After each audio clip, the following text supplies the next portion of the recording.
Welcome back to Holistic Homebrew, Spellcasters, and Seekers of Knowledge. Today we're diving deep into the arcane as we unveil my top 5 common cantrips you should have in your magical arsenal for Pathfinder 2e. These spells are not just for flavor, they're essential tools that can turn the tide in any encounter. Whether you need to detect magic, throw needle darts, or simply make your campfire a little cozier with a sprinkle of prestidigitation, I've got you covered. Let's get started! And don't forget to let me know your go-to cantrips in the comments.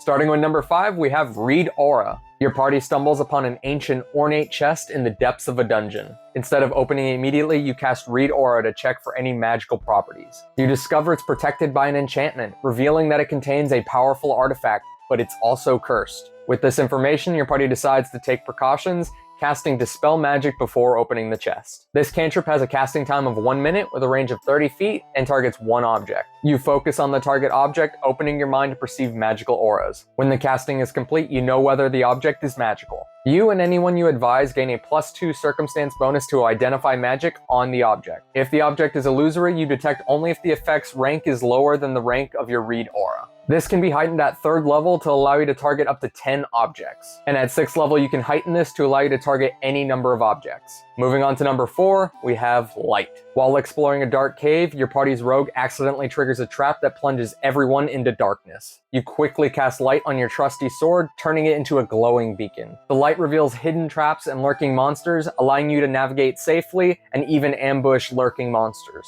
This is a 2-action cantrip with a range of 120 feet with a duration of until your next daily preparation. You create an orb of light that sheds bright light in a 20-foot radius and dim light for the next 20 feet in any color you choose. If you create a light in the same space as a willing creature, you can attach it to the creature, allowing it to float as they move. You can sustain the spell to move the light up to 60 feet, and part of this movement you can attach or detach it to a creature. If you cast the spell while you already have 4 light spells active, you must choose one of the existing spells to end. And you can heighten this spell at 4th level to increase the radius of the light to 60 feet instead of 20. This cantrip is extremely useful for any character that doesn't have dark vision. It can be used to create distractions, and it's also extremely helpful for enhancing roleplay. I also love that it has flexibility when you cast it. You can create an orb, or you can attach it to an object or a person. Moving on to number 3, we have Prestidigitation. After a messy battle with goblins, your party looks ragged and disheveled. You cast Prestidigitation to clean everyone's clothes, spark up some comforting scents like roasted meat, and create a few colorful sparks to lift spirits. Your party gains morale boosts and enjoys a well-deserved break, feeling refreshed and ready for the next challenge. This is a 2-action cantrip with a range of 10 feet that targets one creature with a duration of Sustained. You perform simple magical effects for as long as you sustain the spell. Each time you sustain the spell, you create one of 4 options. You can either cook, lift, make, or tidy, such as these down below. Prestidigitation cannot deal damage or cause adverse conditions. Any actual change persists only as long as you sustain the spell. This is one of the most versatile utility spells I've seen in Pathfinder and D&D. It can be used in many ways to enhance roleplay or amplify social encounters. It's also extremely practical for maintenance of your character. Moving on to number 2, we have Needle Darts. While scouting ahead, you see an enemy scout lurking in the bushes. Rather than alerting the entire camp, you quietly cast Needle Darts, taking them out silently. Your party successfully ambushes the enemy camp without anyone noticing, gaining a significant tactical advantage. This is a 2-action cantrip with a range of 60 feet that targets one creature. You shape 3 needles out of a piece of metal in your possession, sending them flying in a tight group towards one target. You make a spell attack roll against the target's AC. The needles deal 3d4 piercing damage and might cause bleeding. The needles impart any special property from the metal that forms them. For instance, cold iron needles deal additional damage to a creature with a weakness to cold iron. All the needles are made of the same material, and the metal returns to you after the attack. On a success, the target takes full damage, but on a critical hit, the target takes double damage and 1 persistent bleed damage. This cantrip can be heightened +1, sending an additional needle, increasing the damage by 1d4, and increasing the persistent bleed on a critical hit by 1. This cantrip is perfect because 1, it's a good silent option, and 2, it allows you to change the damage type just by changing up the piece of metal, and then the metal still returns to you. And lastly, moving on to number 1, we have Detect Magic. Your party is investigating a haunted mansion. You cast Detect Magic and discover an invisible magical barrier blocking your path.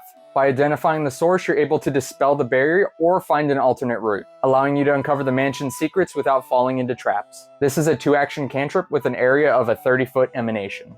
You send out a pulse that registers the presence of magic. You receive no information beyond the presence or absence of magic. You can choose to ignore magic that you're fully aware of, such as magic items or ongoing spells that you or your allies are casting. You can detect illusion magic only if the magic's effect is lower than the rank of your detect magic. However, items that have an illusion aura but aren't deceptive in appearance, such as invisibility potions, typically are detected normally. This can be heightened at 3rd level, and you learn the rank or level of the most powerful magical effect that the spell detects, as determined by the GM. And lastly, this can be heightened at 4th level. It's the same as 3rd, however, you can pinpoint the source of the highest ranked magic. It's an imprecise sense, so you don't know the exact location, but you can narrow it down to a 5-foot cube. This is by far one of the best cantrips you can pick. It's almost essential for exploration.